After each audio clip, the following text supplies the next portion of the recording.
There's a feeling spreading across Europe right now. Barça is always a top team in Europe, I think. You can sense it in the pre-match press conferences. You can see it in the way managers talk about facing Barcelona. It's not respect, it's not caution, it's fear, and it's justified. Because what Hansi Flick has built at Barcelona isn't just a good team having a strong run of form. This is something different, something that's making elite managers sit in their offices at night, watching tape, trying to find an answer that doesn't exist. Let me show you why. Picture this. You're Athletic Bilbao's manager. You've prepared your team for weeks. You know Barcelona are dangerous, but you've got a plan. Your players are motivated. The fans are behind you. 22 minutes into the match, you're losing 1-0. Okay, not ideal, but manageable. 30 minutes in, it's 2-0. Your plan is falling apart. 34 minutes? 3-0. 38 minutes? 4-0. 4 goals in 16 minutes. Your halftime talk is already written, except now you're trying to prevent psychological collapse instead of making adjustments. The final score? 5-0. And honestly, it could have been 8. That's not just a loss. That's a public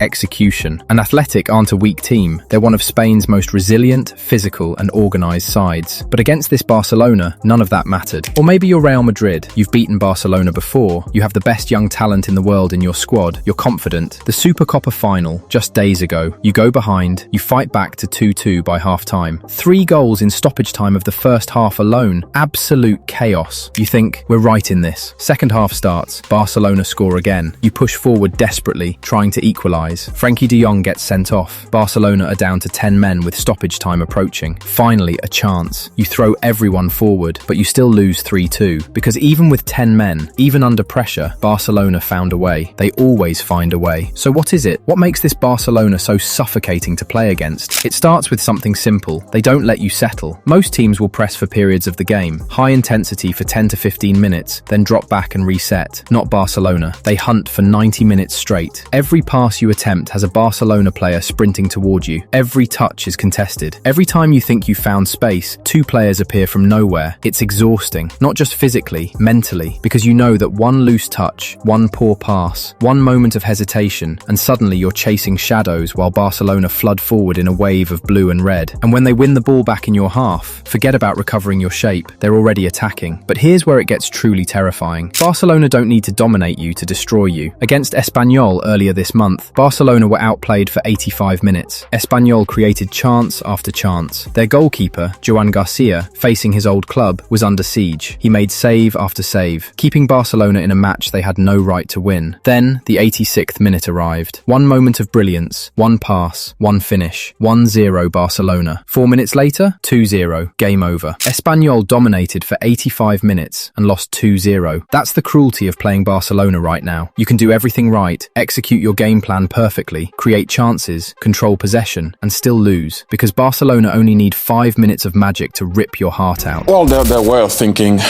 about the game, I use the word thinking because common people or people that don't understand football, they play football, they think it.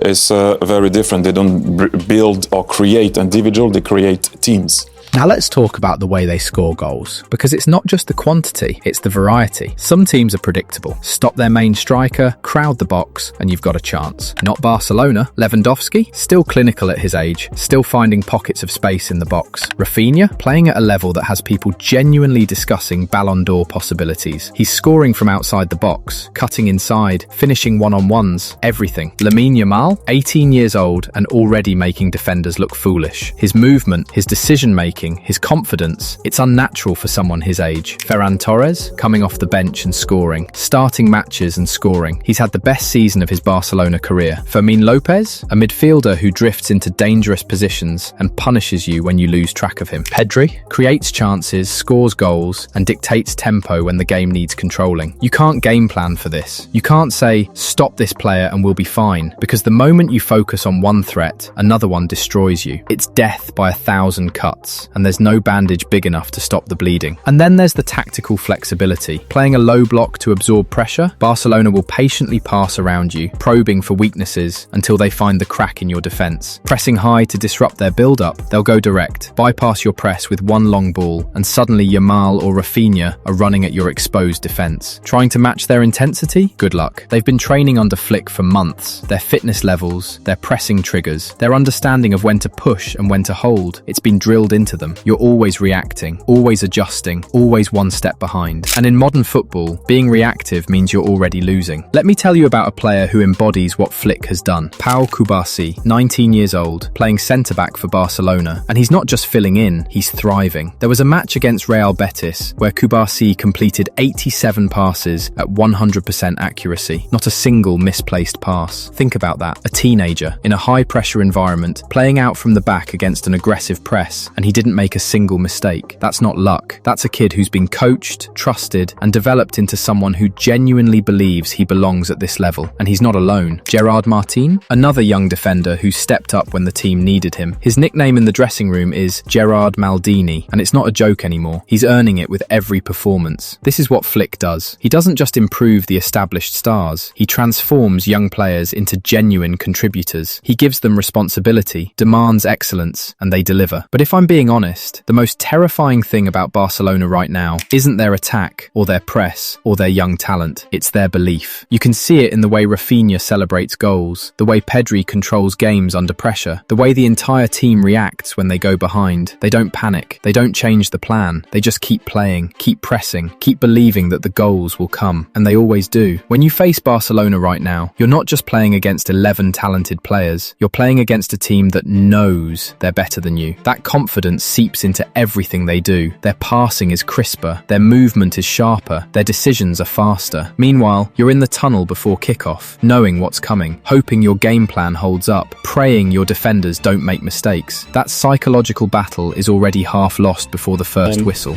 And we played against some top teams like City, Liverpool, Chelsea and stuff, Arsenal. But the way they passed the ball, the midfielders, the way they were fluid in the movement and combining, made it really hard for us to press. Hansi Flick inherited a Barcelona side that had been in crisis. Financial problems, injury issues, questions about whether they could compete at the elite level. People doubted whether he was the right man for the job. So I'm surprised that Barcelona have moved for him. I think there are other more highly rated German coaches out there on the market right now. Julian Nagelsmann would have been an option, and I think that he would have probably been a better option for Barcelona. After all, his stint with Germany ended in disaster. Die sind so blind und wir machen die stark.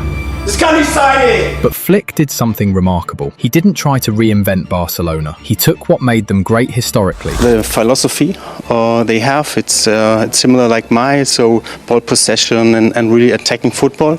These are the things I love. And the possession, the pressing, the commitment to playing attractive football, and added his own ideas. More verticality, more directness, more ruthlessness in transition. The result is a Barcelona that plays with joy but kills with precision. They dominate possession when needed, but they don't waste time. Every pass has purpose. Every movement creates space. Every attack feels dangerous. And crucially, Flick never makes excuses. Half the squad is injured? No problem. He'll trust the young players. No money for big signings? Fine. He'll develop what he has. Facing Real Madrid in a final? Bring it on. That mentality has infected the entire team. They've stopped being a club that talks about their history and started being a club that writes new chapters. So here we are. Barcelona just won the Spanish Super Cup. They beat Athletic Bilbao 5-0, then outlasted Real Madrid 3-2 in one of the wildest finals in recent memory. They're sitting at the top of La Liga, 9 wins in a row, scoring goals for fun, playing with a swagger that makes opponents uncomfortable before kickoff. And the scary part? They're still getting better. Flick keeps demanding more. After matches they dominate, he'll point out the moments they lost focus. After trophies, he reminds them that the next game matters just as much. He's built a culture where winning isn't enough. Perfection is the goal. That's why no team in Europe wants to face Barcelona right now. Because you're not just playing against talent, you're playing against a system that suffocates you, a squad with goals coming from everywhere, a manager who outthinks you, and a mentality that refuses to break. You're playing against a team that might let you have hope for 85 minutes, then crush you in 5. You're playing against a Barcelona side that's finally playing like Barcelona again, except now they've added a ruthless edge that makes them even more dangerous. So when managers across Europe see Barcelona's name come up in the draw, that sinking feeling in their stomach, that's not paranoia, that's realism. Because right now, Barcelona aren't just good, they're a nightmare dressed in Blaugrana, and they're coming for everyone. The only question left is, who's brave enough to try and stop them?